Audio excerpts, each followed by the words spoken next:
الحمدللہ، اللہ تعالیٰ کا لاکھ لاکھ شکر ہے کہ مالک الملک نے اپنی یاد کی توفیق اور موقع عطا فرمایا۔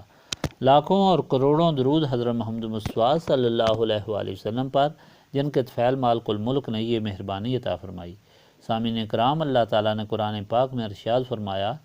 اعوذ باللہ من الشیطان الرجیم، بسم اللہ الرحمن الرحیم۔ اور اگر آپ صلی اللہ علیہ وآلہ وسلم پر گراں ہے ان کا روگردانی کرنا، تو اگر آپ صلی اللہ علیہ وآلہ وسلم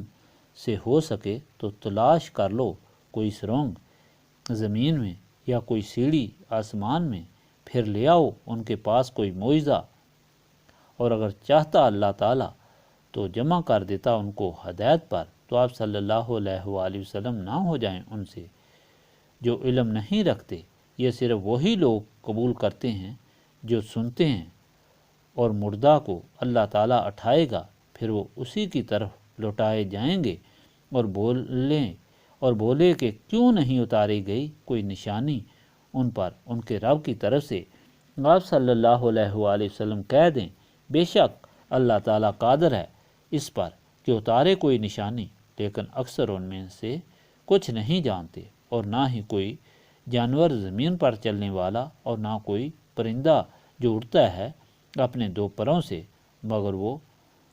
امتیں ہیں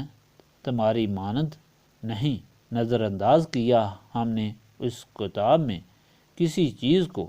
پھر اپنے رب کی طرف جمع کیے جائیں گے، اور جنہوں نے جھٹلایا ہماری نشانیوں کو، وہ بہرے اور گونگے ہیں اندھیروں میں، جسے چاہے اللہ تعالیٰ گمراہ کر دے اور جسے چاہے لگا دے اسے سیدھے راستے پر۔ پچھلی مرتبہ کے فرمان الہی میں منکرین کے حالات بیان ہوئے کہ جن کو نبی پاک صلی اللہ علیہ وآلہ وسلم نے دنیا کی بے ثباتی کے متعلق فرمایا کہ حقیقی زندگی آخرت کی ہے، اس لیے توبہ کرو اور اللہ تعالیٰ کے رسول صلی اللہ علیہ وآلہ وسلم کی اطاعت اختیار کرو جو راہ ہدایت بتاتے ہیں۔ تو ان لوگوں نے جواب دیا کہ یہ زندگی ہی زندگی ہے، اس کے بعد کوئی زندگی نہیں، لیکن یہی جب اللہ تعالیٰ کے سامنے پیش ہوں گے تو اس وقت ان کی حالت یہ ہوگی کہ جب اللہ تعالیٰ ان سے پوچھے گا کہ کیا اللہ تعالیٰ کا جو فرمان اس کے رسول نے تمہیں سنایا تھا وہ سچ تھا، تو وہ قسم اٹھا کر عاجزی سے اقرار کریں گے۔ پھر ان کو حکم ہوگا کہ اب ماننے سے کیا فائدہ، اب عذاب کا مزہ چکھو اس کفر کے بدلے جو تم کرتے تھے۔ پھر وہ افسوس کریں گے کہ وہ کیوں غافل رہے، اور اس طرح اچانک قیامت آ گئی۔ اللہ تعالیٰ فرماتا ہے کہ اس وقت ان پر ان کے اعمال بد سوار ہوں گے جن سے وہ بہت تنگ ہوں گے۔ ان لوگوں کی ایسی تباہی پر حضور پاک صلی اللہ علیہ وآلہ وسلم کو بہت دکھ تھا کہ ان کو بلایا جاتا ہے اچھائی کی طرف، اور وہ کس طرح غرور اور تکبر سے جواب دیتے ہیں۔ اللہ تعالیٰ فرماتا ہے کہ اللہ تعالیٰ کو آپ صلی اللہ علیہ وآلہ وسلم کے دکھ کا علم ہے، لیکن یہ لوگ آپ صلی اللہ علیہ وآلہ وسلم کو نہیں جھٹلاتے، بلکہ یہ تو اللہ تعالیٰ کو جھٹلا رہے ہیں، کیونکہ آپ صلی اللہ علیہ وآلہ وسلم تو اللہ تعالیٰ کا پیغام سنا رہے ہیں۔ آپ صلی اللہ علیہ وآلہ وسلم خفا نہ ہوں۔ آپ صلی اللہ علیہ وآلہ وسلم سے پہلے جو رسول اللہ تعالیٰ کا پیغام لے کر آئے ان کو بھی انہوں نے سخت اذیتیں دیں اور جھٹلایا، پھر اللہ تعالیٰ کی مدد پہنچی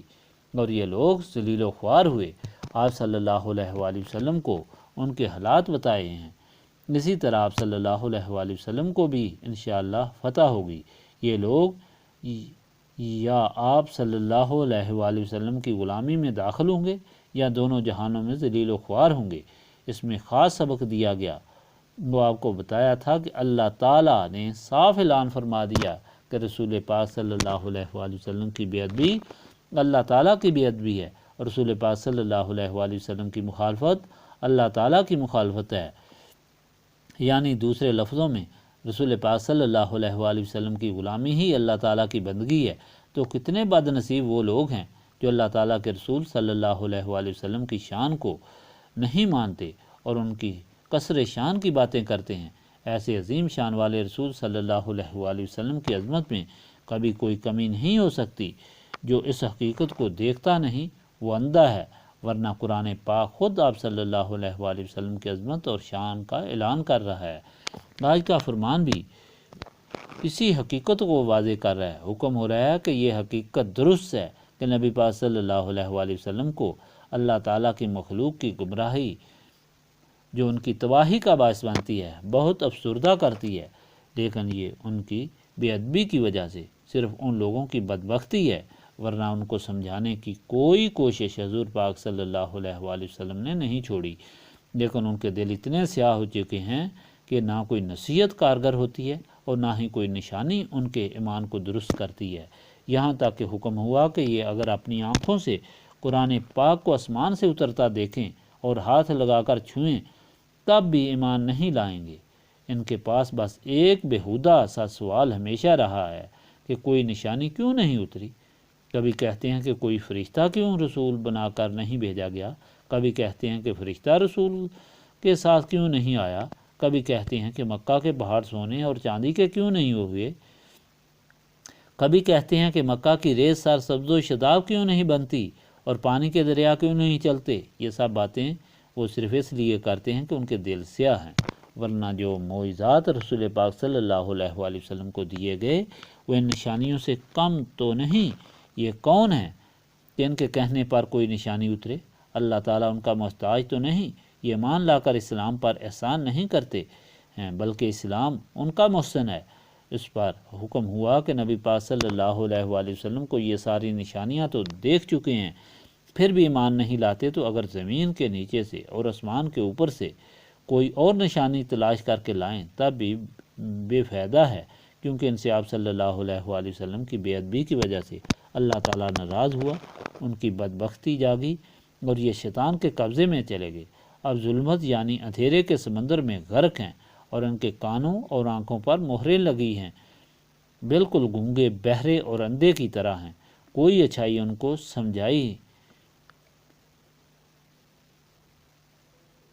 سجائی نہیں دیتی۔ اب جب یہ اللہ تعالیٰ کے سامنے جمع ہوں گے تو ان سے حساب لیا جائے گا، کوئی بھی اس حساب سے انہیں نہیں چھڑا سکے گا، حتیٰ کہ زمین پر پھرنے والے جانور اور ہوا میں اڑنے والے پرندوں کو بھی اپنا حساب دینا پڑے گا۔ پھر ان کو ان کی بدعمالی کا پتہ چلے گا اور واپس دنیا میں بھیجنے جانے کی آرزو کریں گے تو اس وقت عمل